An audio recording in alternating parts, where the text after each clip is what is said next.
දරුවනේ අපි දැන් සාකච්ඡා කරමින් යන්නේ ගිණුම් කරන විෂය ධාරාව යටතේ 14 වෙනි පාඩමේ 4 වෙනි එකකය. ඒ තමයි ශ්‍රම පිරිවැය.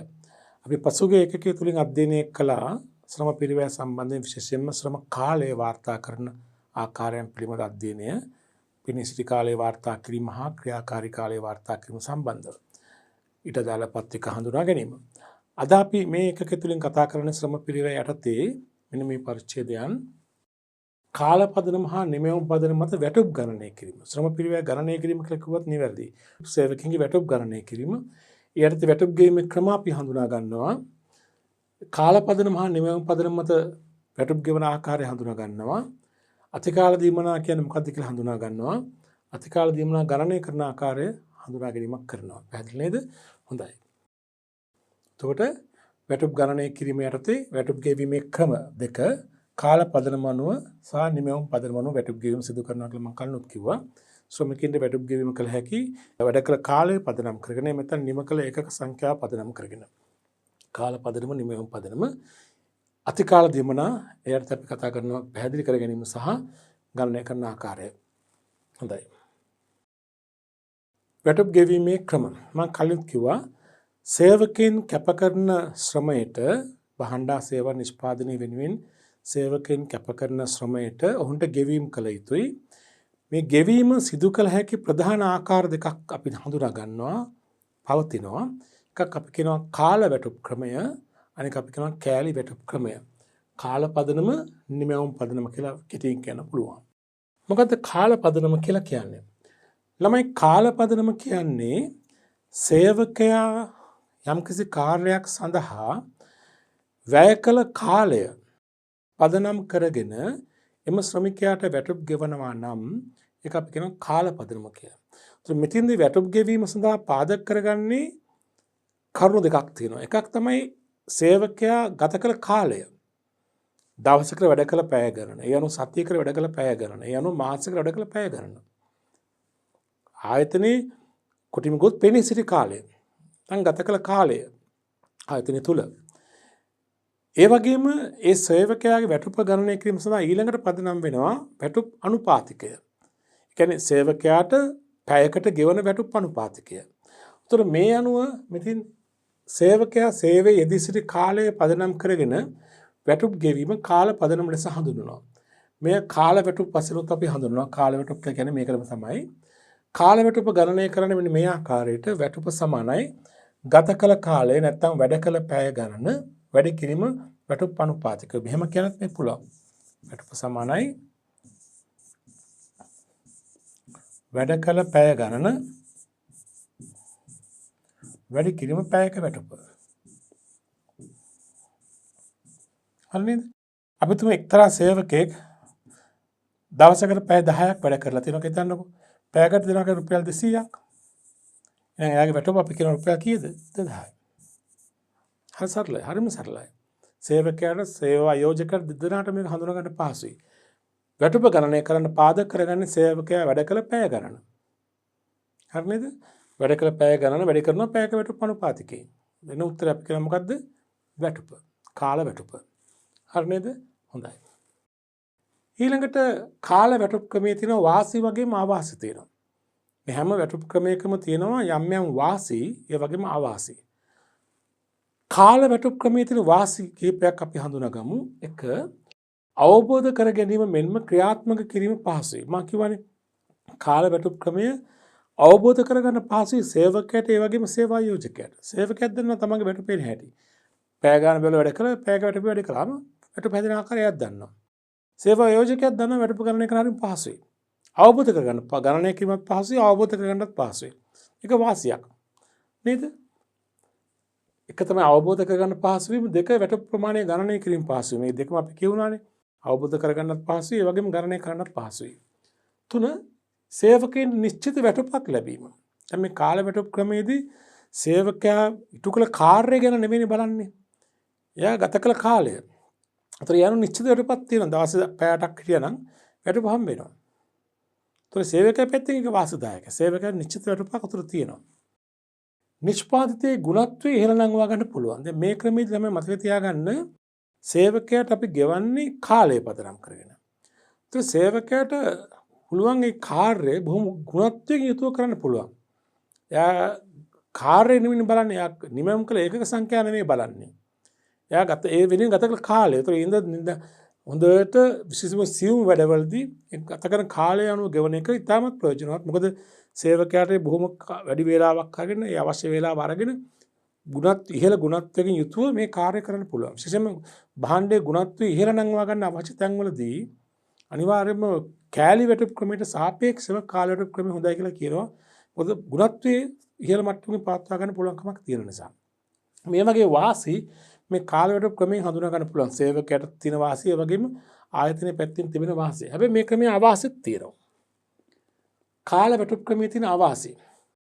මේකෙදී බොහෝ විට කාර්යක්ෂම හා අකාර්යක්ෂම කියන දෙගොල්ලන්ටම සේවක දෙවර්ගයටම එක වැටුප් අනුපාතයක් ලැබෙන්නේ. පැයකට රුපියල් 100 හරි පැයකට 200. ඉතින්දී කාර්යක්ෂම සේවකයටත් අකාර්යක්ෂම සේවකයට දෙක දෙනාම එක වැටුප් අනුපාතයක් ලැබෙන නිසා විශේෂයෙන්ම දක්ෂ සේවකයෝ පොඩ්ඩක් උදාසීන වෙන්න පුළුවන්. කලකිරෙන්න පුළුවන්. මටත් ගෙවන්න එකම ගාන අරකට ගෙවන්න එකම ගාන මන්ට වැඩි ප්‍රොඩ කරනවා. ඒත් මට හම්බෙන්නේ එක ගානමයි. අපි තුමු A හා B කියන සේවකයන් දෙදෙනා දිනකට වැඩ කරලා මේ නිම කරලා තියෙන නිමවුම් තියෙනවා. මෙයා A 10යි B 6යි. මෙයා දක්ෂ සේවකයා 10ක් හදලා තියෙන දවසේ මෙයා 6 හදලා තියෙනවා. හැබැයි වැටුප් ගෙවන්නේ හැමෝටම දවසට එක සමාන වැටුපක්. දෙන්නම පැය 8ක් වැඩ කළා කියන්නේ පැයක රුපියල් 200 නම් හම්බ වෙන්නේ නම් 200 වැඩ කිරීමට. රුපියල් 1600 කෙනෙක් වැටුපනේ 1600 මෙයාටත් තමයි මෙයාටත් එහෙමයි. දෙන්නම පැය 8ක් වැඩ කළා. ඒක දෙන්නටම දවසට පැයකට 200 ගන්න හම්බ වෙනවා. 200 වැඩ කිරීම 8 1600යි. හැබැයි මේ පැය 8 තුලදී ඒකක 10ක් හදලා තියෙනවා. B හදලා තියෙන එකක 6යි. ඒට පොඩි උදාසීනකමක් කලකිරීමක් ඇති වෙනවා. මම ඒක වැඩ කෑලි 10ක් හදලා මට හම්බෙන්නේ මේ ගාන කියලා. අර ඊට වඩා අඩුවෙන් හදලා ගත්තේ ඒ ගානමයි නේ. ඒත් මේකේතර දක්ෂ සේවකින් පොඩි උදාසීනකමක් ඇති වෙනවා. කලකිරීමක් ඇති වෙන්න පුළුවන්. ඊළඟ දක්ෂයින් මතු නොවන ක්‍රමයක්. දැන් කාලක්‍රමයට වැටුප් ගෙවනකොට ඇතම් වෙලාවට දක්ෂකින් මතු වෙන්නේ නැහැ. මොකද හේතුව එයා පුළුවන් තරම් බලන්නේ වැඩි වේලාවක් කරන හිමි වැඩේ කරන්න. සේවක දක්ෂතාවයේ කාර්යක්ෂමතාවයේ තරමක් ඉහළ නැංවෙන ක්‍රමයක් නෙමෙයි මේක. හරිනේ?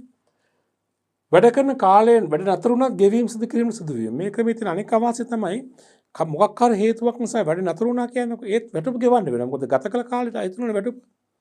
අපි දවසේ පැය 8ක් හිටියා. පැය 8න් පැය 4ක්ම අපි තුමු යන්ත්‍ර අනහිටීමක් නිසා හරි එහෙම නැත්නම් කරන්ට් විදුලිය අනහිටීමක් නිසා හරි වැඩ නැහැ.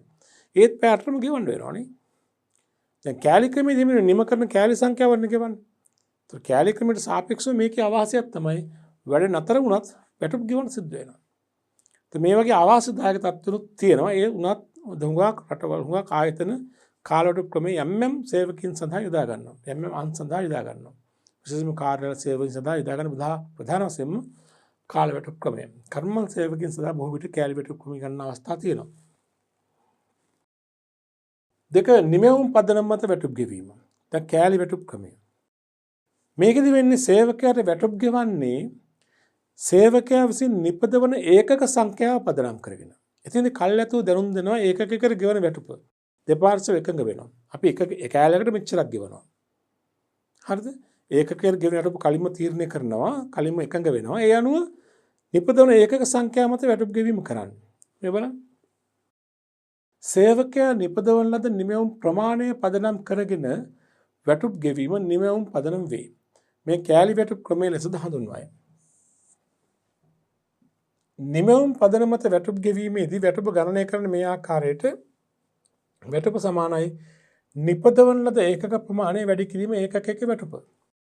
අපි දුන් කෙනෙක් දවසක් තුලදී ඒකක 20ක් හැදුවා. එකකට රුපියල් 50ක් ගෙවනවා. එහෙනම් 50 වැඩි කිරීම 20. රුපියල් 10යි වැටුප. හරිනේ?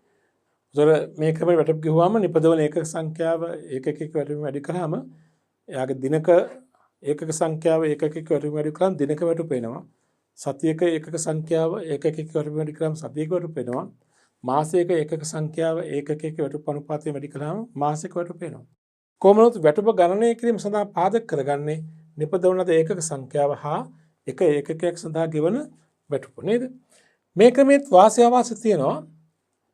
කාල වැටුප් ක්‍රමෙත් වාසිය අවශ්‍ය තිබුණා වගේම කෑලි වැටුප් ක්‍රමෙත් වාසිය අවශ්‍ය තියෙනවා.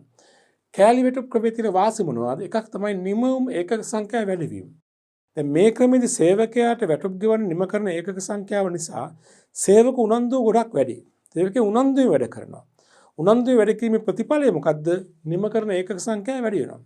ආයතනයකට ඉතා ඉක්මනට ඉහළ නිමවුම් සංඛ්‍යාවක් ලබා ගන්න අවශ්‍ය නම් කෑලි ක්‍රමයේ වැටුප් ගෙවීම ඉතාමත් යෝග්‍යයි. ඒතර සේවක උනන්දුවෙන් වැඩ කරලා ඉහළ වැටුප් නිමවුම් ප්‍රමාණයක් දක්වා ඒ නිමවුම වැඩි කර ගන්නවා. ඒක වාසියක්. දෙක දක්ෂ සේවකයන්ට වැඩි ආදායමක් උපයා ගැනීමට අවස්ථාව සැලසෙනවා. දැන් කාලක්‍රමයේ දක්ෂ අදක්ෂ දෙගොල්ලන්ට එක සමාන වැටුපක් හම්බ වුණේ. මේකදී මේ දක්ෂතාවයේ තියෙන කෙනාට ඉහළ ආදායමක් උපයා ගැනීම හැකියාව තිබෙනවා. මොකද එයා දක්ෂතාවයක් තියෙනවා කියන්නේ එයාට පුළුවන් දවසක් ඇතුළත ඉතා ඉහළ නිමවුම් සංඛ්‍යාවක් නිෂ්පාදනය කරන්න. ඒත් එයාට වැඩියෙන් වැඩ කරන කෙනාට වැඩි වැටුපක් හම්බ වෙනවා. අඩුවෙන් වැඩ කරන කෙනාට අඩු වැටුපක් හම්බ වෙනවා. ඒත් සේවකයේ කාර්යක්ෂමතාවය ඉහළ ලංවා ගන්න පුළුවන් මේ ක්‍රමයෙන්. තුන මහා පරිමාණ ඉල්ලුමක් ඇති විටක මෙම ක්‍රමය ඉතාමත් යෝග්‍ය වේ. හදිසිය අනුමත කරන ලොකු ඉල්ලුමක් අපිට අනුමත තියෙනවා ලොකු ඉල්ලුමක් තියෙනවා මේ විශාල භාණ්ඩ ප්‍රමාණයක් අවශ්‍යයි. ඉතින් ඉක්මනට භාණ්ඩ හදා ගන්න අවශ්‍ය නිසා කෑලි වැටුප් ක්‍රමයට ගියහම සේවකයන් උනන්දුවෙන් වැඩ කරලා දිවාරය නොබල වැඩ කරලා ඒ නිෂ්පාදිතය ළඟා කරගන්න උදව් වෙනවා. ඒකෙන් සේවකයන්ට වාසි ආයතනයටත් වාසි. මේ තමයි කෑලි වැටුප් ක්‍රමයේ දකින්න ලැබෙන වාසි. ඒ වගේම මේ කෑලි වැටුප් ක්‍රමයේ ආවාසෙත් නැතුවාද නෙවෙයි. මොකද එක නිමවුම් වල ගුණත්වය අඩු වී හැකි වීම. මේ කෑලි වැටුප් ක්‍රමයේදී සේවකයා බලන්න පුළුවන් තරම් ඉක්මනට තමන්ගේ ඒකක සංඛ්‍යාව වැඩි කරගන්න. ඒතොර නිසි ප්‍රමිතියක් නොතිබුණහොත්, නිසි සුපරීක්ෂණයක් නොතිබුණහොත් ඒවයි ගුණත්වය අඩු වෙන්න පුළුවන්. මොකද සේවකයා අපි කියන දඩිබිලි වැඩ තියෙන මෙතන. තා ඉක්මනට වැඩ කරන්න උත්සාහ කරනවා. ඒ අනුව ඒකක සංඛ්‍යාව තමයි යාගේ ඉලක්කය වෙන්නේ. ඒකකේ ගුණත්වය පිළිබඳ උනන්දු වෙනවා අඩුයි. අතිරේක සුපරීක්ෂණයක් නොතිබුණහොත් මේ ක්‍රමයේදී භාණ්ඩයේ හෝ සේවාවේ ප්‍රමිතිය අඩු වෙන්න පුළුවන්. ඒක එක අවාසියක්. දෙක අපතේ වැඩි වීම. දැන් මේ ක්‍රමයේ සේවකයා ටිකක් දඩිබිඩි වැඩ කරනවා, ඒ වගේම කඩිමුඩි වැඩ කරන නිසා සම්පත් නාස්ති වැඩි වෙන්න පුළුවන්. ද්‍රව්‍ය වලට උපකරණ වලට සිදුවිය හැකි හානිය වැඩි මේ ක්‍රමයේදී. තුන සේවකයන් අධිවේගී ලෙස ක්‍රියා කිරීමෙන් ගැටුම් ඇතිවීම. මේ ක්‍රමයේ සේවකයා තම වේගයෙන් වැඩ කරන්න උත්සාහ කරනවා. එක පැත්තකින් සේවකයාගේ සෞඛ්‍ය පිරියනවා. ඒතකොට සේවකයා වැඩි වෙලාවක් දවසකට පැය 24 වැඩි වෙලාවක් වැඩ කිරීම නිසා, වේගයෙන් වැඩ කිරීම නිසා, නිසි වේලාවට විවේකය ගන්න නැති නිසා මොකද සේවකයා උත්සාහ කරන පුළුවන් තරම් වැඩ කරන අතර එයාගේ ආදායම වැඩි වෙනවා. ඒ වෙනවා සේවකයාගේ සෞඛ්‍ය තත්ත්වයට දුක්ඛාන සෞඛ්‍ය තත්ත්වයට යම්කිසි හානියක් සිදු වෙනවා. ඒක අවාසි. මේ තමයි කෑලි වැටුප් ක්‍රමයේ තියෙන වාසි හා අවාසි. අපි වාසි වගේම අවාසිත් හඳුනා ගැනීම කළා නේද? හොඳයි. අපි ඊළඟට බලමු පොඩි සංසන්දනයක් කරන්න මේ කාල පදනමයි නිමවුම් පදනමයි. දැන් කාල වැටුප් ක්‍රමය හා කෑලි වැටුප් ක්‍රමයේ තිබෙන වෙනස්කම් අපි හඳුනා ගැනීමක් කරමු. මේ වගේ වගුවක් ආධාරයෙන් වම් පස තියෙනවා කාල පදනම, දකුණු පස තියෙනවා නිමවුම් පදනම. 1 2 3 4 5 කියලා අපි වෙනස්කම් පහක් හඳුනා ගමු. 1 කාල පදනමේදී සේවකයා වැඩ කළ කාලය පදනම් කරගෙන වැටුප් ගෙවීම කරනවා. කාල පදනමේ ප්‍රධානම ලක්ෂණය තමයි වැටුප් ගෙවීමට පාදක කරගන්න වැඩ කළ කාලය. නිමවුම් පදනමේදී පාදක කරගන්නේ මොකද්ද? සේවකයා නිම කළ ඒකක සංඛ්‍යාව. ලොකු වෙනසක් නේ. කාල ක්‍රමයේදී කාලය තමයි පදනම් කරන්න වැටුප් ගෙවීමේදී. ඒකක නිමවුම් ක්‍රමයේදී ඒකක සංඛ්‍යාව පදනම් කරගන්න. 2 සේවකයාගේ වැඩ ප්‍රමාණය නිශ්චිතව මැනීමට අපහසු වන අවස්ථාව යෝග්‍ය වෙනවා. මේ කාල ක්‍රමයේ ගොඩාක් යෝග්‍යයි සේවකයාගේ කාර්ය නිශ්චිතව මිනුම් කිරීමට අපහසු වන අවස්ථාවල. මනින්න බැරි නම් හරියටම ඇත්තම එතින්දී කාල ක්‍රමයේ පදනම් කරගෙන වැටුප් ගෙවීම යෝග්‍යයි. නමුත් සේවකයාගේ කාර්ය නිශ්චිතව මැනීම කළ හැකි නම් කෑලි ක්‍රමයට වැටුප් ගෙවීම යෝග්‍යයි. ඉතින් සේවකයන්ගේ වැඩ ප්‍රමාණය නිශ්චිතව මැනීමට අපහසු වෙන අවස්ථාවදී යොදා ගන්න පුළුවන්. සේවකයාගේ වැඩ ප්‍රමාණය මැනිය හැකි අවස්ථාවලදී මේ ක්‍රමය යොදා ගන්න පුළුවන් නිමවුම් පදනම. 3 සේවකයෝ දිරිමත් නොවේති කාල පදනමේදී. කාල ක්‍රමයේ සේවක විශේෂ අතිරේක මේ සේවකයා දිරි ගන්නන ක්‍රමයක් නොතිබුණොත් කාල ක්‍රමයේදී සේවකයාගේ දිරිමත් භාවය තරමක් අඩුයි. වැඩ කළත් නොකළත් පඩි හම්බ වෙන බව දන්න ඕනේ. රාජ්‍යාංශ වෙලා තියෙන එකනේ. සේවකයාට වැඩට ගියාම ඇති. වැඩ කළත් නොකළත් පඩි හම්බ වෙනකොට කියනවා. දිරිමත් භාවය අඩුයි. නිමවුම් ක්‍රමයේදී අනිවාර්යයෙන්ම නිරන්තරයෙන්ම සේවකයෝ දිරිමත් වෙනවා. නේ මොකද ඒගොල්ලෝ වැඩ කළොත් තමයි වැටුප හම්බෙන්නේ. වැඩ කළ ප්‍රමාණයට වැටුප වැඩි නේ. 4 ආධුනික සේවකයන් සඳහා වාසිදායක වේ කාලක්‍රමය. කාලක්‍රමයේ ආධුනික සේවකයන්ට හොඳයි. වැඩ පුහුණු වෙනාට හොඳයි. මොකද කොමක් පඩියක් හම්බ වෙනවා. තමගේ දක්ෂතාවය බලන්නේ නැහැ එතන නේද? ආධුනික සේවකයන්ට අවාසිදායකයි නිමවුම් ක්‍රමයේදී. නිමවුම් පදනම මත වැටුප් ගෙවනකොට ආධුනිකයට ඉහළ නිමවුමක් මුලින්ම ලබා ගන්න පුළුවන් කමක් නැහැ පුහුණුවක් ලබනකම්. ඒගොල්ලන් මුල් කාලේදී අඩු වැටුපක් තමයි හම්බ වෙන්නේ නිමවුම් ක්‍රමයේදී. කාලපදන නිරන්තර අධීක්ෂණය අවශ්‍ය වේ. දැන් කාලක්‍රමයේදී වැටුප් ගෙවනකොට සේවකයාට වැඩ නොකර ඉන්න පුළුවන් තරම් උත්සාහ කරනවා. මොකද වැඩ කළත් නොකළත් පඩි හම්බ වෙනවනේ. නිසා කාලක්‍රමයේ නිරන්තර සුපරීක්ෂණය අවශ්‍යමයි. සේවකයා ළඟම ඉඳන් හැම වෙලාවෙම වැඩට යොදවන්න අවශ්‍යමයි. කාලක්‍රමයේදී නිරන්තර සුපරීක්ෂණය අවශ්‍ය නැහැ. අර බහන් නිෂ්පාදිතයේ ප්‍රමිතිය ගැන සැලකිලිමත් වුණාම ඇති සුපරීක්ෂණය කරාම ඇති සේවකයා උනන්දුයි. සේවක උනන්දුව නිරන්තරයෙන්ම කාලක්‍රමයේ තියෙනවා. නිමවුම් ක්‍රමයේ තියෙනවා. කාලක්‍රමයේ සේවකයා උනන්දුව ටිකක් හොරයි. එයා උනන්දු කරවල ගන්නට ඕන නිරන්තර සුපරීක්ෂණය යොදලා. පැහැදිලි නේද? මේ තමයි කාලපදනම හා නිමවුම් පදනම මත වැටුප් ගෙවීමේ ක්‍රමවල තිබෙන වෙනස්කම්. මේ වෙනස්කම් පහක් අපි හඳුනාගත්තා නේද? ඊළඟට බලනවා සාර්ථක වැටුප් ගෙවීමේ ක්‍රමයක තිබිය යුතු ලක්ෂණ. ආයතනයක හොඳ වැටුප් ක්‍රමයක තිබිය යුතු ලක්ෂණ කිහිපයක් තියෙනවා. මේ ගුණාංග මේ ලක්ෂණ රැකෙන විදිහට ආයතන තමන්ගේ වැටුප් ගෙවීමේ ක්‍රමය තෝරාගෙන හසුරවලන්නට ඕනේ. මොනවද වැටුප් හොඳ වැටුප් ගෙවීම ක්‍රමයක තිබිය යුතු ලක්ෂණ? එක සේවකයන්ගේ කාර්යක්ෂමතාවයට ගැළපෙන වැටුපක් වෙන්නට ඕනේ. හොඳ වැටුප් ක්‍රමයක තියෙන එක ගුණාංගයක් තමයි සේවකයේ කාර්යක්ෂමතාවයට දක්ෂතාවයට ගැළපෙන වැටුපක් ලැබෙන්නට ඕනේ. දක්ෂ කාර්යක්ෂමතාවය වැඩි කෙනාට ඉහළ වැටුපක් ලැබෙන විදිහට කාර්යක්ෂමතාවයේ තරමක් අඩු කෙනාට අඩු වැටුපක් ලැබෙන විදිහට කාර්යක්ෂමතාවයට මුල් තැන දීලා වැටුප් ලැබෙන්නට ඕනේ. නැත්නම් සේවකයා ආධාරමත් වෙනවා. හැමෝටම එක් ගාණක් දුන්නොත් සේවකයා ආධාරමත් කාර්යක්ෂම සේවකයා ආධාරපත් වෙනවා. හොඳ වැටුප් ක්‍රමයක ලක්ෂණය තමයි කාර්යක්ෂම සේවකීන්ට ඉහළ වැටුපක් උපයා ගැනීමට හැකියාව තියෙන්නට ඕනේ. ඒක හොඳ වැටුප් ක්‍රමයක තිබිය යුතු ලක්ෂණයක්. දෙක අවම යටුප් යපු මට්ටමට වඩා ආදායමක් සේවකයට ලැබිය යුතු වෙනවා. ආයතනයේ ගෙවන වැටුප සේවකින්ට අවම යපු මට්ටම කියන්නේ ජීවත් වීමට පුළුවන් වැටුපක් වෙන්න ඕනේ. දැන් කාලෙන් කාලට ජීවන තත්ත්වය අනුව සේවකයන් ජීවත් වීමට යන වියදම් ප්‍රමාණය වැඩි වෙනවා. දැන් හොඳ වැටුප් ක්‍රමයක් වෙන්න නම් සේවකයාට ජීවත් වීමට සරලන වැටුපක් වේ යුතුයි. දැන් අපි දවසකට කෙනෙකුට ජීවත් වෙන රුපියල් 3000ක්වත් යනවා නම් රුපියල් 1000ක වැටුපක් හම්බ වෙලා වැඩක් නැහැ නේ. එයාට අමාරුයි උතර ජීවත් වෙන. උතර එයා සේවකයා හැම වෙලාවෙම කලකිරීමෙන් ඉන්නේ. සේවකයා හැම වෙලාවෙම වෙන රස්සාවක් හොයමින් ඉන්නේ. මෙතන උනන්දුවෙන් ආසාවෙන් වැඩ කරන්නේ නැහැ. නමුත් එයාගේ අවම යපුම් මට්ටමට වඩා වැඩි වැටුපක් හම්බ වෙනවා නම් එයා උනන්දුවෙන් ආසාවෙන් රස්සාව කරાવી. වෙන තැන් හොයන්න අවශ්‍ය නැහැ. මට මෙතන මේ යැපීම තියෙනවා. Tamanට ආරක්ෂාවක් තියෙනවා. එහෙනම් හොඳ වැටුප් ක්‍රමයක් නම් සේවකයාගේ අවම යපුම් මට්ටමට ඉහළ වැටුප් ක්‍රමයක් තියෙනවා. ඒත් සේවකයෝ රැඳෙනවා. නැත්තම් සේවකයෝ නිතරම එනවා යනවා. මේ එනවා ඒකම යනවා. මොකද හේතුව ඒගොල්ලන්ට මෙතන ආරක්ෂාව මදි. ආරක්ෂාව ලස් කරගෙන හොඳ ආදායමක් මදි ජීවත් වෙන්න. සේවකයාට ජීවත් වෙන්න පුළුවන් වැටුපක් ලබා දීමට කළමනාකාරීත්වයක බලා ගන්න ඕනේ. ඒක කියන්නේ මේ අවම යපුම් මට්ටමට වඩා ආදායමක් සේවකයාට ලැබිය යුතු වීම.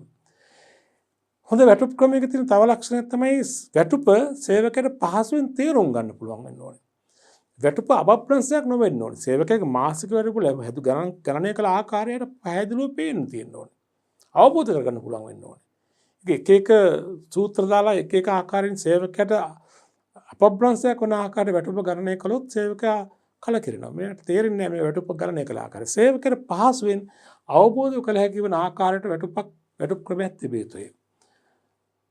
ඒ වගේම හොඳ වැටුප් ක්‍රමයක තියෙන තව ලක්ෂණයක් තමයි සේවකයන් දෙපාර්ශ්වයටම සාධාරණ වෙන්න ඕන. ලොකු වැටුපක් දුන්නොත් ආයතනයට පාඩුයි. පහළ වැටුපක් දුන්නොත් සේවකයට පාඩුයි. මේ දෙගොල්ලන්ටම සාධාරණ වෙන්න ඕන. දෙපාර්ශ්වයටම සතුටු විය හැකි තෘප්තිමත් විය හැකි වැටුපක් තිබෙනවා නම් ආයතනයක වැටුප් ක්‍රමයක් තිබෙනවා නම් ඒක හොඳ වැටුප් ක්‍රමයක ලක්ෂණයක් වෙනවා. පළදා වර්ධනයට තුරුදෙන වැටුප් ක්‍රමයක් වීම. ඉතාමත් වැදගත් කාරණා. ඒ කියන්නේ ආයතනයක තියෙන වැටුප් ක්‍රමය තුලින් සේවක උනන්දු වැඩි කරන සේවකයාගේ කාර්යක්ෂමතාව ඉහළ නංවන සේවක ඵලදායීතාවය වැඩි කරන වැටුප් ක්‍රමයක් වෙන්න ඕනේ. කියන්නේ සේවකයාගෙන් ලැබෙන සේවකයාට ගෙවන වැටුපෙන්ට ලැබෙන ප්‍රයෝජන ඉහළ ප්‍රයෝජනයක් ලැබෙන ආකාරයට වැටුප් ක්‍රමයක් වෙන්න ඕනේ. දැන් හුඟක් කරලා අපි කියනවා දැන් හුඟක් රාජ්‍ය ආයතන වල සේවකෙන් නිකම් පරිගණක කියලා කියන්නේ.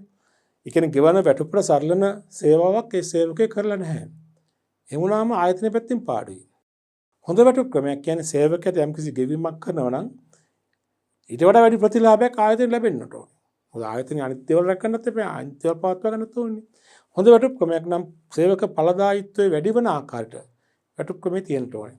මේ තමයි සාර්ථක වැටුප් ක්‍රමයක තියෙන ලක්ෂණ. පැහැදිලිනේ? හොඳයි. අපි එහෙනම් දැන් හඳුනාගත්තා කාල වැටුප් ක්‍රමයේ වැටුප් ගණනය කරන ආකාරය, කෑලි වැටුප් ක්‍රමයේ තන නිමෙවුම් පදනම මත වැටුප් ගණන ආකාරය. අපි දැන් ඒ සම්බන්ධ මූලික අභ්‍යාස කිහිපයක් කරලා ඉමු. අභ්‍යාසක 12 අභ්‍යාසක 11 දක්වා පහුගිය ඒකකයේ අපි කතා කළා. මේ බලන්න 12 තුන අභ්‍යාසය ආයතනයක් එක්තරා භාණ්ඩයක් නිපදවීම සඳහා සේවකයන් 3 දෙනෙකු විසින් ගත කළ කාලය පහත දැක්වෙනවා. සේවකයන් 3 දෙනෙක් මේ භාණ්ඩයක් නිපදවීම වෙනුවෙන් ගත කළ කාලය ඔබට දෙනවා. කමල් කියන සේවකයා පැය 15යි, නිමල් පැය 14යි, සුනිල් පැය 20යි. පැයකට රුපියල් 100ක් ගෙවන්නේ නම් එක් සේවකයාගේ කාල වැටුප ගණනය කරන්න. අද මෙතන මේ කාල ක්‍රමයට වැටුප් ගෙවන ආයතනයක් සේවකින් 3 දෙනෙක්ගේ වැඩ කළ පැය ගාන ඔබට දෙනවා. අපිට දෙන මේ 3 දෙනාගේ කාල වැටුප ගණනය කරන්න. ඉතින් මතක තියාගන්න ඕනි කාල වැටුප ගණන සූත්‍රය මොකද්ද? වැටුප සමානයි වැඩ කළ පැය ගණන වැඩි කිරීම පැයක වැටුපනේ විසඳුම. කාල වැටුප ගන්න මෙහෙමනේ වැටුප වැඩ කළ පැය ගණන වැඩි කරනවා පැයක වැටුපෙන්. හොඳ අපි ගමු කමල්. කමල් පැය 15ක් වැඩ කරලා තියෙනවා. වැඩ කළ පැය ගණන පැය 15යි. හැමෝටම පැයකට රුපියල් කීයක් දෙනවද? 100ක් දෙනවා කියලා කියනවනේ. රුපියල් 100යිනේ. පැයකට රුපියල් 100යි. එහෙනම් 100 වැඩි කිරීම 15 රුපියල් 1500. එහෙනම් කමල්ගේ වැටුප වෙන්නේ රුපියල් 1500යි. ඊළඟ කෙනා තමයි නිමල්. නිමල් වැඩ කළ පැය ගණන කිව්වේ පැය 14යි. එයාට පැයකට 100ක් හම්බ වෙනවා. 100 වැඩි කිරීම 14 යාගේ වැටුප කීයද? රුපියල් 1400යි. එකොම කාල වැටුපනේ. ඊළඟ කෙනා සුනිල්. එයා පැය 20ක් වැඩ කරලා තියෙනවා. වැඩ කළ පැය ගණන 20යි. පැයකට රුපියල් 100යි. 20 වැඩි කිරීම 100. එයාගේ වැටුප රුපියල් කීයද? 2000යි. ඉන්න කාල වැටුප් ක්‍රමයට එක් සේවකයාගේ හිමි වැටුප ගණනය කළ ආකාරය. වැටුප සමානයි වැඩ කළ පැය ගණන වැඩි කිරීම පැයක වැටුප.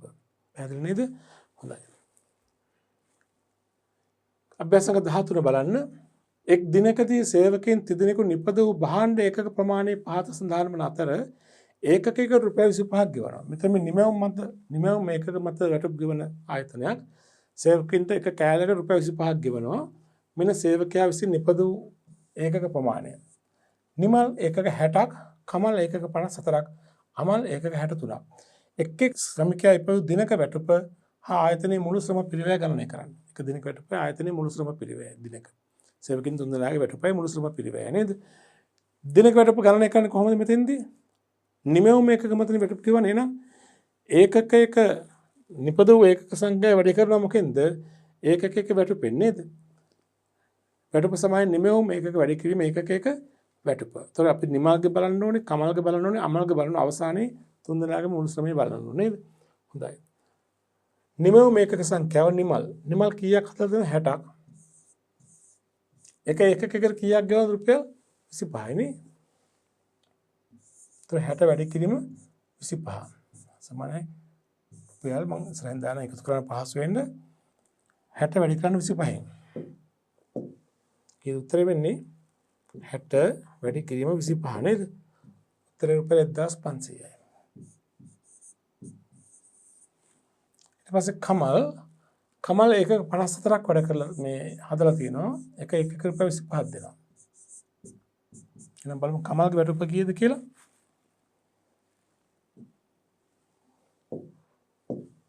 54 වැඩි කිරීම 25 නේද? 54 වැඩි කිරීම 25. කමල්ගේ රුපියල් 1350 රුපියල් 1350. ඊට පස්සේ අමල් ඒක 63ක් හදලා තියෙනවා. ඒක කර 25ක් හම්බ වෙනවා.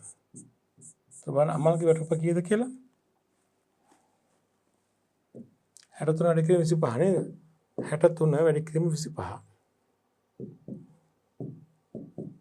උත්තරේ 1575යි. දැන් බලමු 3 දෙනාගේම වැටුප වල එකතුව කීයද කියලා. ඒක දැන් මුළු ශ්‍රම පිරිවැය නේද කියලා බලන්න. 5යි 7යි 5යි 12 එකක් ඉතුරුයි.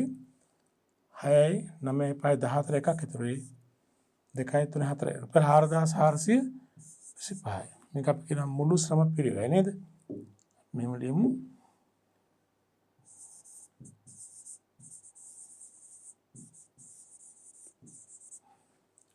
නිමල්ගේ වැටුප 1500යි, කමල්ගේ වැටුප රුපියල් 1350යි, අමල්ගේ වැටුප 1575යි, තුන්දෙනාගේ වැටුප කීයද? රුපියල් 4425යි.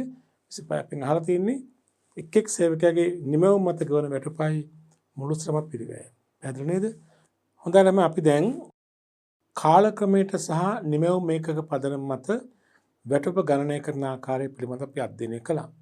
අපි ඊළඟට සාකච්ඡා කරන්න යමු මේ වැටුප් ක්‍රමයන්ට අදාළවම තවත් විශේෂ දීමනාවක් තියෙනවා මේ අතිකාල දීමනා පිළිබඳව.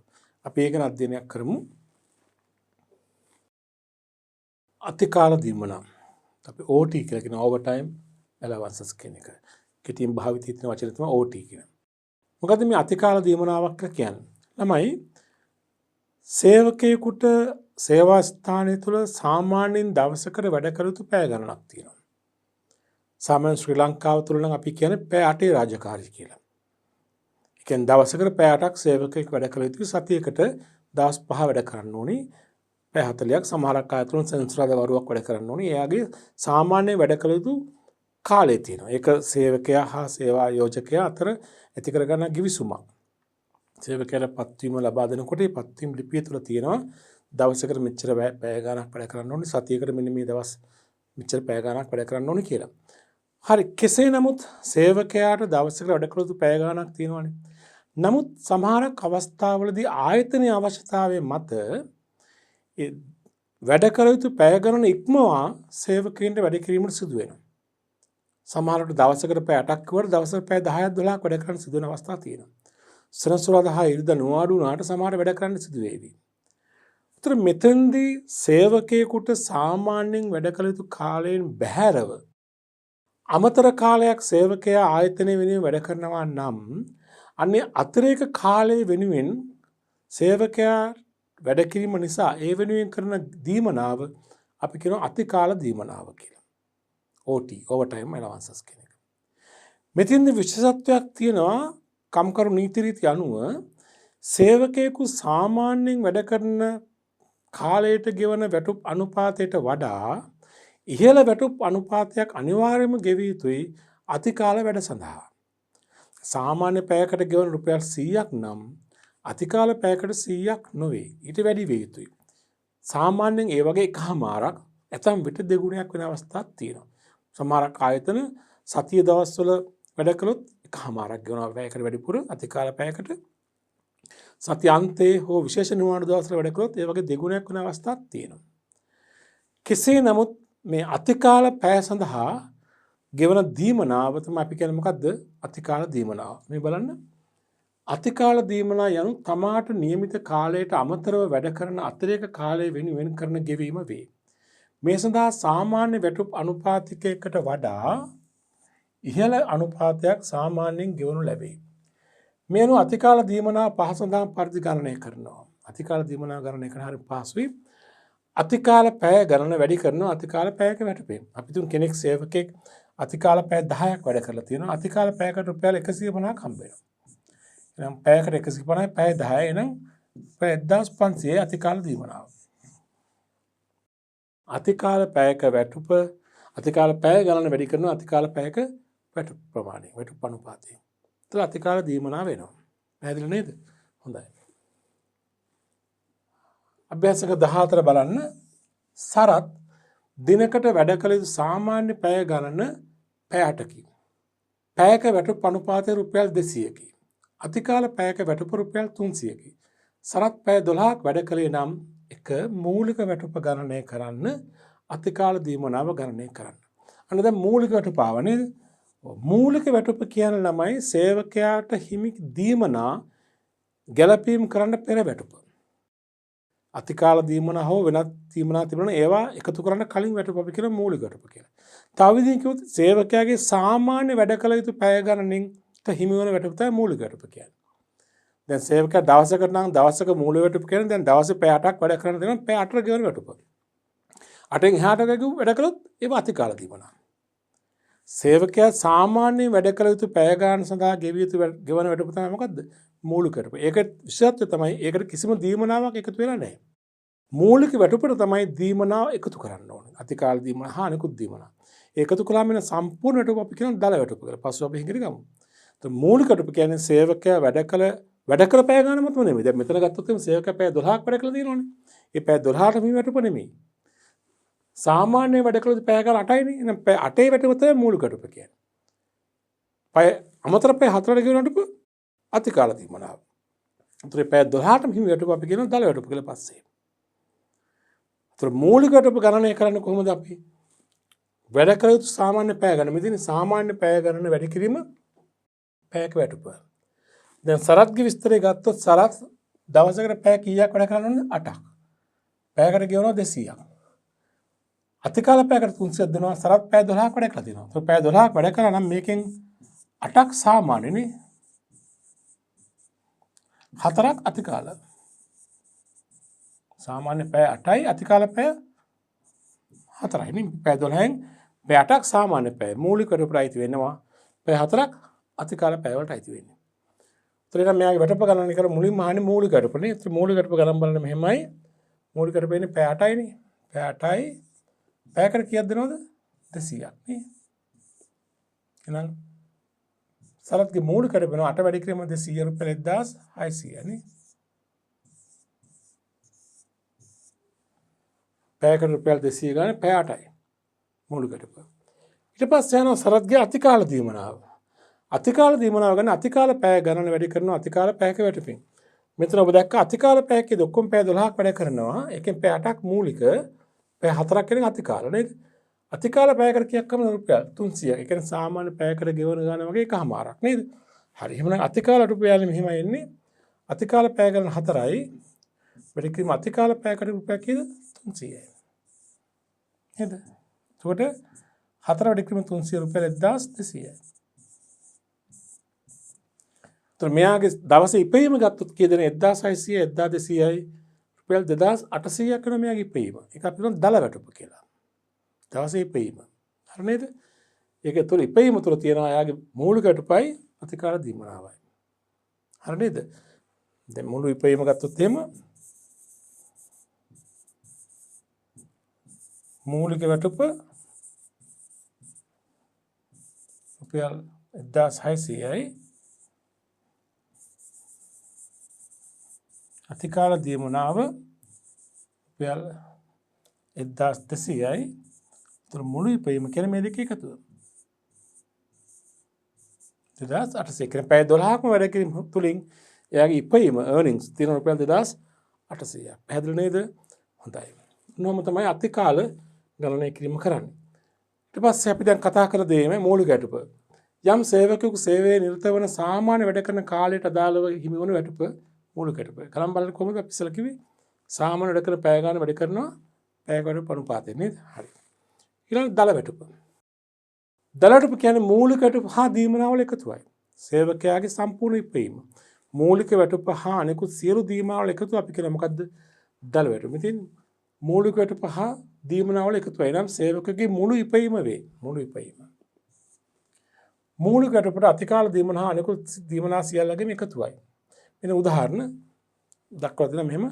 සේවකගේ මූලික වැටුප රුපියල් 30000යි. අතිකාල දීමනා තිබුණා රුපියල් 10000ක්. ප්‍රවාහන දීමනා තිබුණා 5000ක්.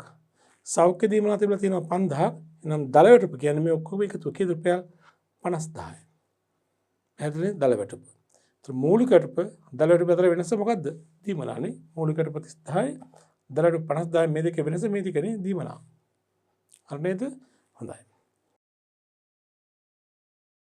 කන ප්‍රශ්න අංක 15 කටරොළු සමාගමේ සේවකයෙකු වන බන්දුල පැයකට රුපියල් 200ක වැටුපක් යටතේ සේවය කරනවා.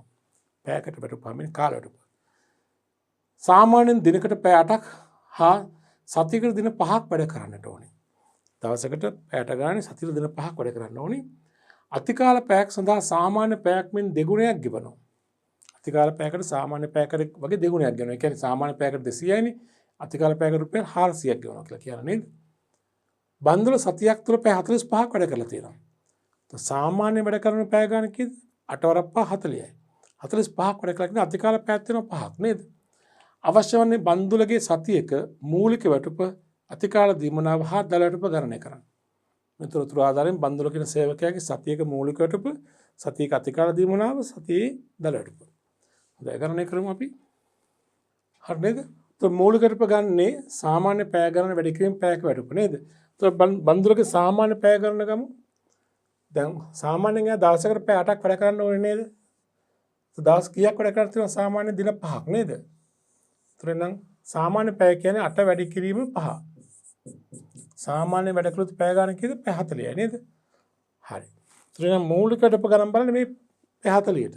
මේ පැය 45ක් වැඩ කරපුවම ඇත්ත. ඒ 45 ඉතිරි පහ මොකද්ද? අතිකාල නේද? සාමාන්‍ය වැඩ කළොත් පැය ගණන් දවසට පැය 8යි දවස් 5ට පැය 40යි. එහෙනම් අපි එහෙම ගමු. සාමාන්‍ය වැඩ කළ පැය ගණන් පැය 40යි. වැඩි කිරීම පැයක වැටුප ගන්න වෙනවා මේ තියෙන රුපියල් කීයද? 200ක්. පැයකට 200ක් හම්බ වෙනවා. එමනම් 40 වැඩි කිරීම 200. ඒතර 40 200 වැඩි කළාම රුපියල් කීයක් එනවද? 8000ක් එනවා. මේ සතියගේ මූලික වැටුප රුපියල් කීයද? 8000යි නේද? පැයකට රුපියල් 200 ගන්න පැය 40යි. ඊළඟට බලමු එක දෙවෙනි කොටස අතිකාල දීමනාව. අතිකාල දීමනාව ගන්න කොහොමද? අතිකාල පැය ගණන වැඩි කරනවා අතිකාල පැයක වැටුපෙන්. අතිකාල පැය ගණන කීයද මෙයාගේ? මේ බලන්න. ලේසියිනේ. පැය 40ක් වැඩ කරලා තියෙනවා, පැය 45ක් වැඩ කරලා තියෙනවා මෙයා. නමුත් සාමාන්‍ය පැය ගණන වැඩ කරනවා පැය 40යි. අතිකාල වැඩ කරලා තියෙන පැය කීයක්ද? 5ක්. මේ අතිකාල පැයනේ. ඊළඟ අතිකාල පැයකට ගෙවනවා කොච්චරද? අතිකාල පැයක් සඳහා සාමාන්‍ය පැයක් මෙන් දෙගුණයක් ගෙවනවා. ඒතර සාමාන්‍ය පැයකට ගෙවනවා 200 කීයද? 200ක්. ඒ අතිකාල පැයකට ඒ වගේ දෙගුණයක්. ඒ කියන්නේ අතිකාල පැයකට රුපියල් කීයක් හම්බෙනවද? 400ක්. ඒතර අතිකාල පැයකට 400යි. අතිකාල පැය 5ක් වැඩ කරලා තියෙනවා. එයාගේ අතිකාල දීමනාව අපි ගණන් බලමු මේ විදිහට. අතිකාල දීමනාව වෙන්නේ අතිකාල පැය ගණන කීයද? පැය 5යි නේද? අතිකාල පැයකට රුපියල් කීයද ආවේ? 400යි. සාමාන්‍ය පැයකට 200යි. ඒ වගේ දෙගුණයක්. 400යි පැය ගන්න 5යි. 5 වරක් 400 රුපියල් කීයද? 2000යි. බන්දුලගේ මේ සතියේ අතිකාල පැය ගන්න OT දීමනාව කීයද? රුපියල් 2000යි. ඊට පස්සේ අහනවා තුන්වෙනි එක බන්දුල කියන සේවකයාගේ සතියක දල වැටුප. දල වැටුප ගන්න කොහොමද අපි? මූලික වැටුපට අපි එකතු කරනවා මොකද්ද? අතිකාල දීමනාව. මූලික වැටුප කීයද? අපි කලින් හොයාගත්ත රුපියල් 8000යි නේ. මේ වුණේ මූලික වැටුප රුපියල් 8000යි. බලන්න අතිකාල දීමනාව අතිකාල දීමනාව රුපියල් 2000යි නේ. දැන් මේ දෙක එකතු කරාම කීයද? 10000යි. මේ 10000 කියන්නේ මොකද්ද? මෙයාගේ දල වැටුප නේද? මොනසත් දල වැටුප රුපියල් කීයද? 10000යි. පැහැදිලි නේද? හොඳයි. ඔය තමයි ප්‍රශ්නේ සඳහා උත්තර. කෙටි ප්‍රශ්නයක්. උත්තරේ ඔය ආකාරයෙන් එන්නට ඕනේ. ගණ අභ්‍යාසංක 16 ආයතනයක පළමු සතිය තුළදී සේවකයන් වැඩ කළ කාලය පැය වලින් පහතින් දක්වා ඇත. සේවකයා රනිල්, වික්‍රම, සූර්ය, මහින්ද. සඳුදා, අඟහරුවාදා, බදාදා, බ්‍රහස්පති, සිකුරාදා, සෙනසුරාදා, ඉරිදා. તો රනිල් සඳුදා සිට සිකුරාදා දක්වා පැය 8 ගානේ වැඩ කරලා තියෙනවා. සෙනසුරාදා පැය 5යි, ඉරිදා පැය 3යි. වික්‍රම සඳුදා සිට බ්‍රහස්පති දක්වා පැය 8 ගානේ, සිකුරාදා පැය 10ක් වැඩ කරලා තියෙනවා. සෙනසුරාදා පැය 6යි, ඉරිදා පැය 3යි. සූර්ය සඳුදා සිට බ්‍රහස්පති දක්වා පැය 8 ගානේ, සිකුරාදා පැය 10ක්, සෙනසුරාදා වැඩ කරලා නැහැ, ඉරිදා පැය 4ක්. මහින්ද සඳුදා පැය 10යි, අඟහරුවාදා පැය 6යි, බදාදා පැය 7යි, බ්‍රහස්පතින්දා පැය 8යි, සිකුරාදා පැය 8යි, සෙනසුරාදා පැය 5යි, ඉරිදා පැය 5යි. හරිනේ? මෙහෙම කියනවා පහලින් අමතර තොරතුරක්. සෙනසුරාදා හා ඉරිදා හැර සතියේ දිනවල වැඩ කළ යුතු පැය ගාන 8යි. සතියකට පැය 8ක් වැඩ කරන්න ඕන. දවසකට. සතියේ දිනවල දිනකට වැඩ කළ යුතු පැය ගාන 8යි. පැයක සාමාන්‍ය වැටුප රුපියල් 80යි. පැයකට ගෙවන ගාන 80යි. අතිකාල දීමනාව මෙන්න මෙහෙමයි. සතියේ දිනවල අතිකාල පැය කරප සාමාන්‍ය වැටුපක පැය කරප මෙන්න එකමාරක්. සතිය දවසක අතිකාල වැඩ කරොත් පැයකට ගෙවන ගාන සතියේ සාමාන්‍ය පැයකට ගෙවන ගාන වගේ එකමාරක්. ඒ කියන්නේ පැයකට ගෙවන රුපියල් 80ක්, ඒක එකමාරයි. ඒක රුපියල් 120ක්. සෙනසුරාදා හෝ ඉරිදා දිනවල සාමාන්‍ය වැටුපින් දෙගුණයක් අතිකාල දීමනාව. සෙනසුරාදා ඉරිදා අතිකාල දීමනාව වෙනවා පැයකට සාමාන්‍ය වැටුප රුපියල් 80 වෙන ඒ වගේ දෙගුණයක් රුපියල් 160ක්. හරි නේද? හොඳයි. මේ තොරතුරු ඔබට දීලා ඊට පස්සේ යනවා අවශ්‍ය වන්නේ සතිය තුල එක් සේවකයාගේ ඉපයූ මූලික වැටුප ගණනය කරන්න. 2 සතිය තුල එක් සේවකයා ඉපයූ අතිකාල දීමනාව ගණනය කරන්න. 3 සතිය තුල ආයතනයේ මුළු ශ්‍රම පිරිවැය ගණනය කරන්න. ප්‍රශ්න 3ක් ඔබෙන් අහනවා. හරි නේද? හොඳයි. අපි ඉස්සෙල්ලාම පළවෙනි ප්‍රශ්න උත්තර දෙන්න. සතිය තුල එක් සේවකයාගේ මූලික වැටුප. මූලික වැටුප ගන්න කොහොමද? සාමාන්‍ය වැඩ කළොත් පැය ගණනක අතිකාල හැර පැය ගණන වැඩ කරනවා පැයක වැටුපෙන් නේද? සේවකයෝ 4 දෙනෙක් ඉන්නවා. රනිල්, වික්‍රම, ඊළඟ සූර්ය, ඒ වගේම මහින්ද. රනිල් බලමු. රනිල් සතියේ සාමාන්‍ය පැය ගණන කිව්ද අතිකාල දැන් සෙනසුරාදා ඉරිදා කියන අතිකාලනේ. සඳුදා සිට සිකුරාදා දක්වා තමයි සාමාන්‍ය පැය ගණන. ඒතකොට සනිල් 8 ගාන වැඩ කරලා තියෙනවා. පැය 8 ගාන. ඒතකොට 8 වරක් 40යි. සාමාන්‍ය පැය ගණන 40යි. වැඩ කිරීම පැයක වැටුප අනුපාතය කීයද? සාමාන්‍ය පැයක රුපියල් කීයද? 80යි. එහෙනම් රනිල්ගේ මූලික වැටුප වෙන්නේ මූලික වැටුප අපි අහන්නේ මූලික වැටුප වෙන්නේ 40 8ක්. මේ සතියේ 40 වැඩි කිරීම 8 කීයද? 3200යි. රනිල්ගේ මූලික වැටුප පැය 40කට රුපියල් 80 බැගින් රුපියල් 3200යි. ඊට පස්සේ ගන්න වික්‍රම සතියේ සාමාන්‍ය පැය ගන්න වැඩ කළා තියෙනවා 8 මෙතන 10ක් වැඩ කළා ගන්න පැය 8යි. ඉතුරු දෙක අතිකාලනේ. එයාත් පැය 40 වැඩ කළා තියෙනවා. පැයකට 80යි. එයාගෙත් මූලික වැටුප 3200යි. සූර්ය සතියේ දවස් 5ක් වැඩ කරලා තියෙනවා. සිකුරාදා පැය 10ක් වැඩ කළා පැය 2ක් අතිකාලනේ. මූලික වැටුප වෙන්නේ පැය 40 8 වරක් 40යිනේ. 40යි. පැයකට 80යි. එයාගෙත් තියෙනවා මූලික වැටුප රුපියල් 3200යි. මහින්දගේ මූලික වැටුප වෙන්නේ යා බලන්න සතිය දවස් 5 වැඩ කළ පැය ගණන. හැබැයි අතිකාල හැරනේ සඳුදා පැය 10ක් වැඩ කළා දෙකක් අතිකාල වලට එන්නේ. 8යි. 8යි මෙතන 6යි. මෙතන 7යි. ආයෙ මෙතන 8යි මෙතන 8යි. ඒතොර දවස් 5 වැඩ කළා තියෙන්නේ පැය 8 දවස් 3යි. 24යි. මෙතන 6යි 30යි. මෙතන 7යි 37යි. පැය 40 වැඩ කළා නෑ එතනනේ. 37යි වැඩ කළා තියෙන්නේ. මේ සඳ මේ පැය දෙක අතිකාල වලට යන්නේ. ඒතර පැය 37යි. ඒ කියන්නේ මෙතනින් සංඝාරද පැය දෙකක් අඩු වැඩ කළා තියෙන්නේ. බදාද පැයක් අඩු වෙන්නේ. පැය 40න් පැය 3ක් අඩු වෙන්නේ. මෙයාගේ මූලිකට පෙන්නේ පැය 37කට ඉන්නේ. මහින්දගේ මූලිකට පෙන්නේ පැය 37යි. පරික්‍රම පැයකට 80යි. ඒක කීයද ගන්න බලමු. පැය 37යි පැයකට 80යි නේද? පැය 37යි වැඩි කිරීම 80. 2960යි. මෙයාගේ මූලික වැටුප රුපියල් 2960යි. අය අනිත් දිනකට සාපේක්ෂව මේක අඩු වුණේ. මෙයා දවස් දෙකක් පැය 3ක් අඩුවේ වැඩ කරලා තියෙන්නේ. පැය 40 සාමාන්‍ය පැය 40 වැඩ කරලා නැහැ. සාමාන්‍ය පැය වැඩ කරලා තියෙන්නේ 37යි. සඳ 10 පැය 10ක් වුණා. ඒ පැය දෙක අයිති වෙන අතිකාල වලට නේද? හොඳයි. එහෙමනම් ඊළඟට අහනවා ප්‍රශ්න දෙවෙනි කොටස සතිය තුල එක් සේවකයා ඉපයුව අතිකාල දීමනාව අහනනේ. අතිකාල දීමනාව ගන්නේ කොහොමද? අතිකාල දීමනාව සමාන අතිකාල පැය ගණන වැඩි කිරීම අතිකාල පැයක වැටුපනේ. මෙතින්ද හොඳ මතය තියෙන අතිකාල පැයකට ගෙවන්නේ කොහොමද? සතියේ දිනවල ගෙවන පැයකට සාමාන්‍ය පැයකට වගේ 1.5ක්. සෙනසුරාදා ඉරිදා දිනවල අතිකාල පැයකට ගෙවන සාමාන්‍ය පැයක වගේ දෙගුණයක්. අපි මෙහෙම පැත්තකින් ලියා ගමු අතිකාල වැටුප අතිකාල පැයක වැටුප සතියේ දින කොච්චරද? සාමාන්‍ය පැයකට ගෙවන ගාන වගේ කහමාරක්. 80 වැඩි කිරීම කහමාර. 80 1.5 වැඩි කළා උත්තරේ කීයද? රුපියල් 120යි. මම මේ මුලින්ම හොයාගත්ත පෙර වැඩක් අතිකාල පැයක වැටුප හොයාගත්ත. සතිය දිනවල රුපියල් 120යි. සතිය අග 80 වගේ දෙගුණයක්. රුපියල් 160යි. සතිය අග අතිකාල පැයකට හම්බ වෙන රුපියල් 160ක්. දැන් එනම් බලමු මේ එක් සේවකයාගේ සතිය අතිකාල දීමනාව ගන්නකොට සතියේ දිනත් අතිකාල වැඩ කරලා තිබෙනවා. සතිය අගත් අතිකාල වැඩ කරලා තියෙනවා. අපි රනිල් ගමු. රනිල්ගේ මුලින්ම ගමු සතියේ දින.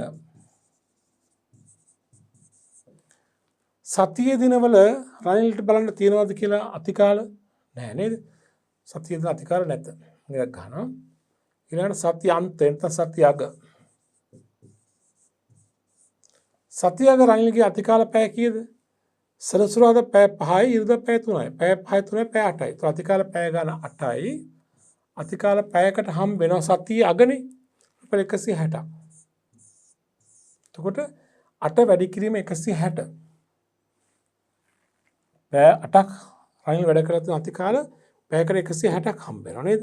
එතකොට 8 වැඩි කිරීම 160. ඒක අතිකාල දීම රුපියල් 1280යි.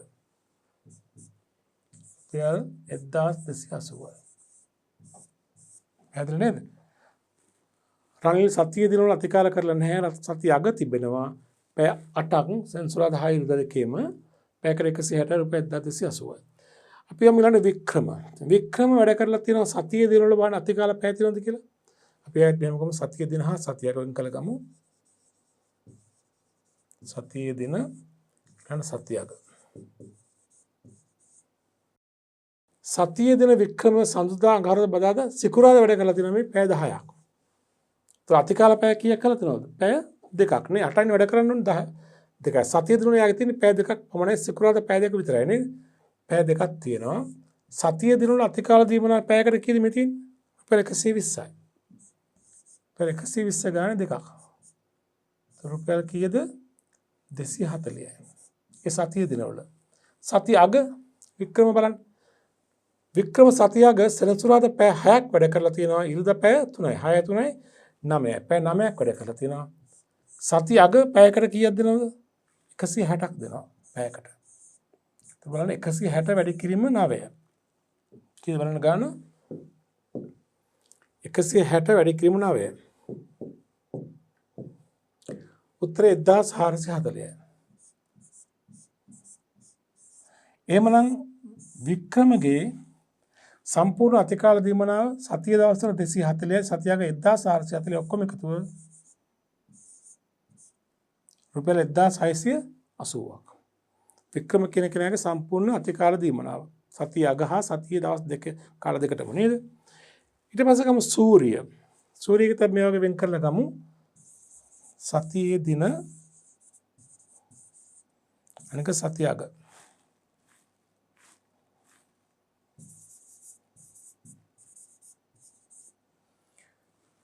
සූර්ය සතියේ දින බලන කොහොමද වැඩ කරලා තියෙන්නේ? සඳුදා පැය 8යි අඟහරුවාදා බදාදා බ්‍රහස්පතින්දා දක්වා පැය 8 ගානේ.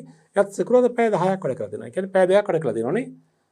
සතියේ දින වල පැය 2යි වැඩ කරලා තියෙන අතිකාල සතියේ දිනක අතිකාල දීමන රුපියල් 120යි නේ. නේද? පැය 2 වැඩි කිරීම 120 රුපියල් කීයද? 240යි. යාගේ සතිය අන්තය කොහොමද? සතිය අන්තයේ සෙනසුරාදා වැඩ කරලා ඉරිදා පැය 4ක් වැඩ කරලා තියෙනවා. සතිය අග පැය 4යි පැයකට රුපියල් 160ක් හම්බ වෙනවා. සතිය අන්තේනේ. 160 වැඩි කිරීම 4 නේද? 160 වැඩි කිරීම 4. 640යි නේ රුපියල්. 154 600යි 1040 හරි. එහෙනම් සූර්යගේ සම්පූර්ණ අතිකාල දීමනාව කීයද වෙන්නේ? 880යි.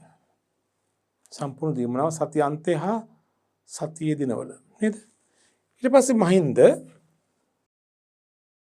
බලමු කීයද කියලා. ඒකත් අපි අර විදිහට වෙන් කළා ගමු. සතියේ දින අනික සතිය අග. මහින්ද බලන්න සතියේ දිනවල පැය කීයක් අතිකාල කරලා තියෙනවා? සඳුදා පැය 10ක් වැඩ කරලා පැය 2යි. අඟහරුවාදා වැඩ කරලා තියෙන පැය 6යි. ඒ කියන්නේ අඟහරුවාදා අතිකාල වැඩ කරලා තියෙනවද? නැහැ. මෙතෙන්දී මත දැන මේ අඟහරුවාදා මේ වැඩ කරලා පැය 6යි. මේකට මූලිකටපත් පැය 6ට එන්නට ඕනේ මෙතන. අපි හදුම් මේ දවස් දෙක තියාගෙන වෙනස් වෙන්න ඕනේ. මූලිකටප මහින්දගේ මේ දවස් දෙක වැඩ කළොත් පැය ගණනකට කරලා නැහැනේ. ඉතින් අපි සංශෝධනය කරමු. අතිකාල ගමු ඉස්සලාම. අතිකාල නැහැ අඟහරුවාදා බදාදා අතිකාල නැහැ. බ්‍රහස්පති අතිකාල නැහැ. සිකුරාදා අතිකාල නැහැ. සඳ පමණයි පැය 2ක් වැඩ කරලා තියෙනවා සතිය දිනවල. සතියාන්තයේ පැය 5 තියෙනවා. එහෙනම් සතිය දිනවල මහින්ද සඳ පැය 2යි විතරයි. පැය 2යි පැයකට 120යි. එතන වටිනාකම රුපියල් කීයද? 120 240යි. සතිය අග වැඩ කරලා තියෙනවා පැය 5යි පැය 10ක්. වැඩි කිරීම පැයකට 160ක්. කියන්නේ පැය 1600ක්. මෙතන 1840යි නේද? අතිකාල දීමනාව තුන්දෙනාගේ මෙව්වා. ඊළඟට හොයන්න තියෙනවා අපිට දල වැටුප එක් සේවකයාගේ නේද? දල වැටුප ගන්න මූලික වැටුපට එකතු කරනවා මොකද්ද? අතිකාල දීමනාව. අපි දැන් මූලික වැටුප ගණනය කරලා ඉවරයිනේ. අපි එතන උත්තරේ ගමු. මූලික වැටුප කීයද ආවේ? 3200යි 3200යි 3200යි එක්කෙනෙක් විතර 2960යි නේ. මෙහෙම ගන්න. මූලික වැටුප 3200යි 3200යි මෙයාගෙත් සූර්යත් 3200යි මහින්ද ගාවේ 2960යි. හරිනේ? තුන් දෙනෙක්ගේ 3200 ගානේ ආවා 2960යි මහින්ද. අතිකාල දීමනාව ගන්න. එක නෑ ගන්න. රනිල් 1280යි. රනිල් 1280යි. ඊළඟට වික්‍රම 1680යි. වික්‍රම 1680යි. ඊළඟට සූර්ය 880යි. සූර්ය 880යි. ඊළඟට මහින්ද 1840යි. මහින්ද 1840යි. හරි. එහෙනම් අපි බලමු දල වැටුපකේ දෙක එක් සේවකයා රනිල් මේ ඉලක්කම් දෙක එකතු මූලික වැටුපයි අතිකාල දීමනාව එකතු 0.8යි 1.4යි 3.4යි. 4000 රුපියල් 4480 රනිල් කියන සේවකයාගේ දල වැටුප. වික්‍රමගේ 3200 1680යි. 4යි 4880යි. මේ 4480යි මේ 4880යි. සූර්ය 3200 880යි. 4080යි සූර්ය. මහින්ද 2960යි 1840යි. 0යි 18 එකක් ඉතුරුයි. මේක 4800යි. මහින්ද 4800යි නේද? ඔන්න ඔය ආකාරයට තමයි සේවකයන්ගේ සතියේ ඉපීම නැත්නම් දල වැටුප ගණනය කරන්නේ. අපි දැන් ප්‍රශ්න තුනටම උත්තර හොයලා ඉවරයි. පළවෙනි ප්‍රශ්නෙන් අපෙන් අහලා තිබුණේ එක් සේවකයාගේ මූලික වැටුප අපි ගණනය කළා. මේ තියෙන්නේ. ඊට දෙවෙනි ප්‍රශ්නෙන් අහලා තිබුණේ එක් සේවකයාගේ අතිකාල දීමනාව අපි ගණනය කළා. තුන්වෙනි ප්‍රශ්නෙන් අහලා තිබුණේ එක් සේවකයාගේ ඉපීම නැත්නම් දල වැටුප අපි ගණනය කළා. හොඳටම අපි යමු ඊළඟ අභ්‍යාසයට. ප්‍රශ්නක 17 මම ගණන වරක් කියවන අහගන්න පොඩි ගණනක්. සීමිත අරුණ සමාගමේ පොත්වලින් පුටාගත් තොරතුරු මෙසේය. සේවකයා දිනකදී වැඩ කළ පැය ගණන පැයක වැටුප් අනුපාතිකය. උදය පැය 10ක් වැඩ කරලා තිනවා පැයක වැටුප් අනුපාත රුපියල් 100යි. විමල් පැය 12ක් වැඩ කරලා තිනවා පැයක සාමාන්‍ය වැටුප් අනුපාත රුපියල් 120යි. සාගර පැය 11ක් වැඩ කරලා තිනවා පැයකට සාමාන්‍යයෙන් ගෙවන ගමන් රුපියල් 80යි. දිනකදී වැඩ කළ යුතු සාමාන්‍ය පැය ගණන පැය 8යි. එක දිනක වැඩ කරන තියෙන පැය ගණන 8යි. අතිකාල දීමන අනුපාතයේ සාමාන්‍ය පැයක වැටුප් අනුපාතයෙන් එකමාරක්. අවශ්‍ය වන්නේ එක් සේවකයාගේ මූලික වැටුප, ඒ වගේම අතිකාල දීමනාව, ඒ වගේම දල වැටුප. අපි කලින් හදපු අභ්‍යාසයට වඩා කෙටි ගණනක් ඒ තොරතුරු තුන තමයි අහන්නේ නේද? මූලික වැටුපයි, අතිකාල දීමනාවයි, දල වැටුපයි. හොඳයි අපි ගණනය කරමු එහෙමනම්. මූලික වැටුප. දැන් ඔබ දන්නවා මූලික වැටුප ගණනය කරන ආකාරය කොහොමද? එක් සේවකයා දිනකට වැඩ කළ යුතු සාමාන්‍ය පැය ගණන වැඩි කරනවා පැයක වැටුප් අනුපාතයෙන්. ඉතින්දී පැය 8ක් වැඩ කරනකොට කෙනෙක් වැඩ කළ තියෙන පැය 8ට අඩු වෙන්නම් අපි ගන්න ඒ වැඩ කළ පැය ගන්න. පැය 8ට වැඩියෙන් වැඩ කළා නම් 8 තමයි ගන්න. මේ වැඩිපුර ප්‍රමාණය අතිකාලය. අතන මතක තියාගන්න ඒ කාරණේ වැඩ කළ සම්පූර්ණ පැය ගන්න ගන්නෙත් නැහැ. 8යි කියලාම නිශ්චිත භාවයකුත් නැහැ. 8ට වැඩියෙන් වැඩ කළා නම් 8 ගන්නවා. ඉතිරි ප්‍රමාණය අතිකාල. 8ට අඩුවෙන් වැඩ කළා නම් වැඩ කළ සත්‍ය පැය ගන්න ගන්නේ මූලික වැටුප ගණනය කිරීම සඳහා. හරි නේද? හොඳයි. උදේ වැඩ කළ තියෙන දවස් 7 දිනක අපි හන දිනක වැටුපනේ. එනම් වැඩ කළ පැය ගන්න 10ක් වුණාට පැය 8නේ සාමාන්‍ය ගානේ නම් අපි ගන්න පැය 8යි. 10ක් වැඩ කළා දෙකක් අතිකාලනේ. අපි ගන්නේ පැය 8යි කියලා ගන්නේ 8යි. වැඩ කිරීම පැයක වැටුප් අනුපාතයේ උදේට කීයද රුපියල් 100යි. එහෙනම් උදේගේ මූලික වැටුප වෙන්න ඕනේ 8 වැඩි කිරීම 100 රුපියල් කීයද 800යි. පැහැදිලිද? උදේ කියන සේවකයාගේ මූලික වැටුප රුපියල් 800 වෙන්නට ඕනේ. ඊට පස්සේ යනවා විමල් පැය 12ක් වැඩ කරලා තිනවා. ඒත් පැය 8යි වැඩ කරන්න ඕනේ සාමාන්‍ය ගණන 12 කියන ඉතිරි එහෙනම් 12න් 8ක් ගන්නවා 4ක් අතිකාලනේ. එහෙනම් විමල්ගෙත් වැඩ කළ පැය ගණන කියලා ගන්න 8යි සාමාන්‍ය පැය ගණන. එයාට පැයකට 120ක් දෙනවා. 120 ඒවා 8ක් නේද? රුපියල් 960යි නේද?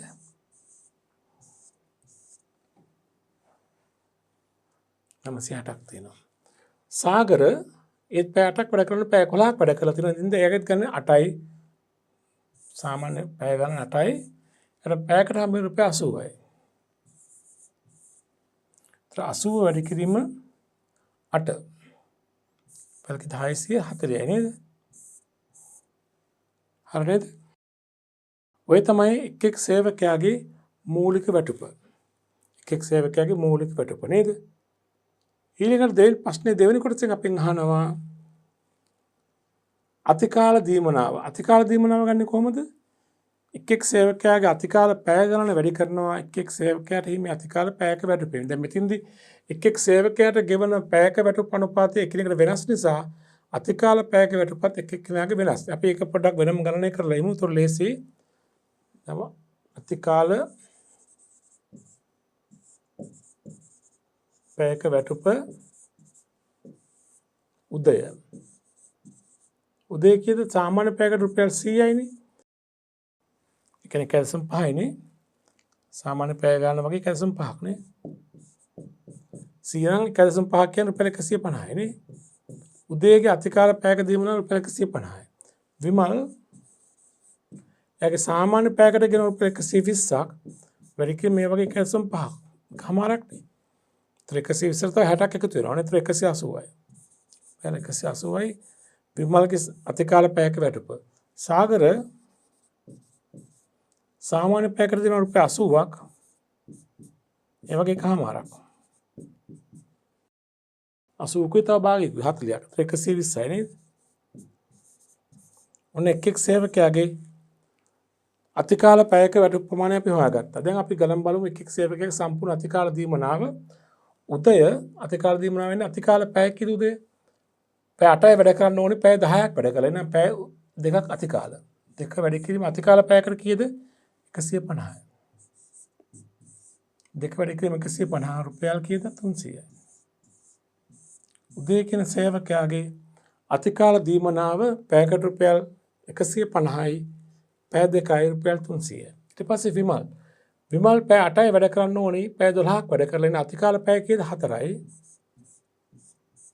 අතිකාල පැයකට කීයද විමල්ට රුපියල් 180ක් හම්බ වෙනවා. 180 ඒවා 4ක්.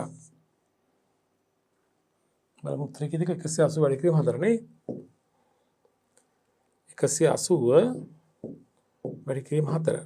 උත්තරය 720යි.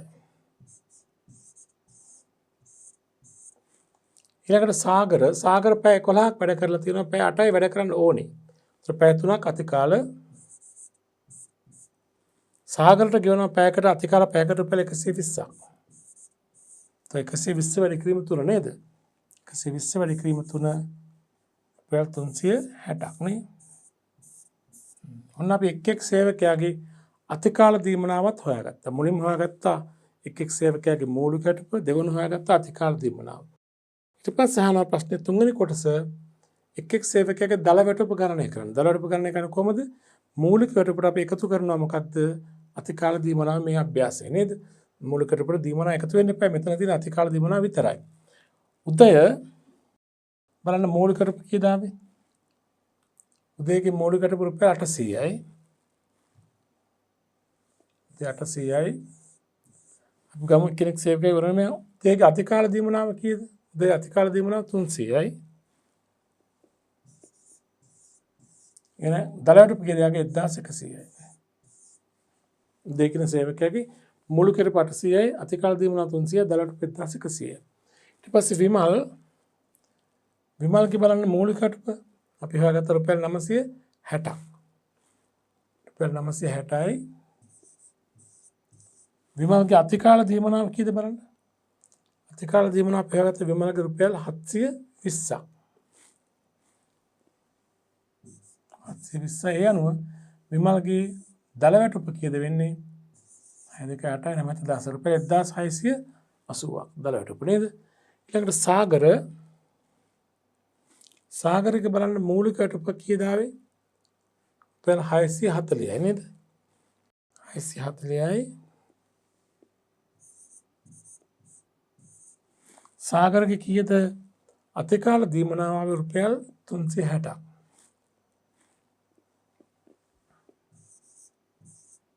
ඒතකොට දැන් සම්පූර්ණ වැටුප යාගේ දල වැටුප කී දෙන්නේ? රුපියල් 10යි. 640යි 360 රුපියල් 10යි. පැහැදිලිද? හොඳයි. මෙතින්දී අපි බැලුවා සේවකයින්ට වැටුප් ගණනය කරන ආකාරය. කාල පදනම අනුව වැටුප් ගණනය කරන ආකාරය, ඒ වගේම නිමැවුම් පදනම අනුව වැටුප් ගණනය කරන ආකාරය, ඒ වගේම සේවකයින් සාමාන්‍ය වැඩ කරන කාලයට අමතරව කාලය සඳහා ගෙවන දීමනාව අතිකාල දීමනාව හඳුනා ගැනීම ඒ ගණනය කරන ආකාරය, ඒ වගේම මූලික වැටුප දීමන අතිකාල දීමන එකතු කළ දල වැටුප ගණනය කරන ආකාරය, මෙන්න මේ දේවල් අපි මෙම ඒකකය තුලින් අපි අධ්‍යයනය කරන්න ලැබුවා. අපි ඊළඟ ඒකකය තුලින් සාකච්ඡා කරන්න බලාපොරොත්තු වෙන ළමයි තා වැදගත් පරිච්ඡේදයක් මේ පාඩමේ වැදගත්ම පරිච්ඡේදය එක තමයි වැටුප් ලේඛනයේ පිළිල කිරීම හා වැටුප් ගිණුම් තබන ආකාරය. වැටුප් ලේඛනයේ පිළිල කිරීම හා පොදුල ජරය තුළ වැටුප් ගිණුම් තබන ආකාරය ඒ සම්බන්ධ අභ්‍යාස ගොඩාක් පසුගිය ප්‍රශ්න පත්‍ර වල දිගින් දිගටම අහලා තිබෙනවා.